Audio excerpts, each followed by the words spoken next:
Hey mga bro, welcome back to the channel. Ngayon, tatalakayin natin ang isang malaking kasunduan sa pagitan ng Sweden at Pilipinas na pinirmahan noong May 17, 2024. Ang Implementing Arrangement on Procurement of Defense Material and Equipment na ito ay magbabago sa kakayahan ng Armed Forces ng Pilipinas.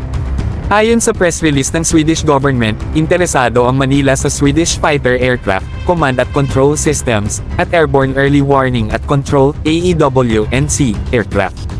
Sabi ng mga sources, kasama sa Horizon 3 acquisition plan ang request para sa bagong AEW&C aircraft. Kahit hindi natin ibubunyag ang eksaktong budget, balita natin ay halos sapat na para makabili ng E-7A Wedgetails kung mapirmahan ang kontrata ngayon. Malaking hakbang ito na nagpapakita ng commitment ng Pilipinas na palakasin ang defense posture nito gamit ang top-tier technology. Para mas malinaw, kasalukuyang ang Sweden sub ay gumagawa ng bagong Global AEW&C, na isang upgrade mula sa naunang Eri system. Sulit ito, mas mura kaysa sa malaking E-7A Wedgetail at mas angkop para sa Pilipinas.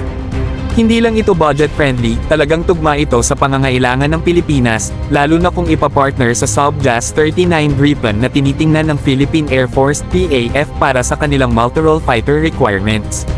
At mga bro, mas gumaganda pa ang usapan.